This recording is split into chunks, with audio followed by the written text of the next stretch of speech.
ఈ వీడియోలో మనం భగవద్గీత అధ్యాయము 2 శ్లోకము 8ను పరిశీలిద్దాం. ఈ శ్లోకంలో అర్జునుడు తన తీవ్రమైన మానసిక వేదనను శ్రీకృష్ణుడికి వివరిస్తున్నాడు. అతను తన ఇంద్రియాలను కాల్చివేస్తున్న ఈ దుఃఖాన్ని ఎలా పోగొట్టుకోవాలో తనకు తెలియడం లేదని అంటున్నాడు. ఇది కేవలం పైపైన కలిగే బాధ కాదు, తన ఉనికినే దహించివేస్తున్నంత తీవ్రమైన శోకమిది. అర్జునుడు ఒక అద్భుతమైన పోలికను ఇక్కడ మన ముందు ఉంచుతాడు. అతను అంటాడు, ఈ భూమి మీద తనకు సాటిలేని, శత్రువులే లేని గొప్ప రాజ్యాన్ని సంపాదించినా సరే ఈ దుఃఖం తీరదు అని. అంతేకాదు, స్వర్గంలో దేవతలపై ఆధిపత్యం అంటే ఇంద్రపదవి లభించినా కూడా తన మనసులోని ఈ అగ్ని చల్లారదని స్పష్టంగా చెబుతున్నాడు. మనం కూడా మన జీవితాలలో ఇలాంటి అనుభవాలను ఎదుర్కొంటాము.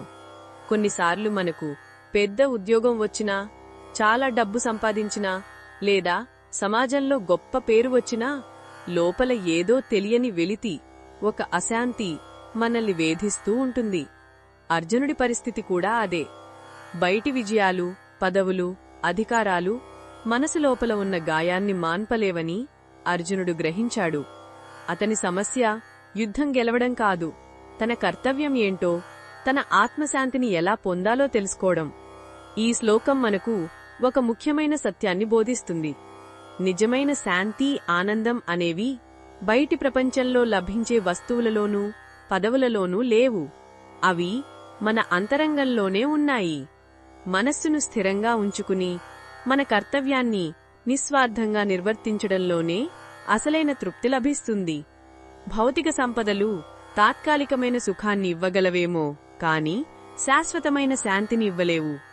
అర్జునుడిలా మనం కూడా ఈ విషయాన్ని గ్రహించినప్పుడే మన జీవితంలోని నిజమైన ప్రయోజనాన్ని కనుగొనగలుగుతాము. ఇది ఈ శ్లోకంలోని భావాన్ని వివరించడమే లక్ష్యం. మరిన్ని భగవద్గీత శ్లోకాల అర్థాన్ని తెలుసుకోవాలంటే మా తదుపరి వీడియోలను తప్పకుండా చూడండి.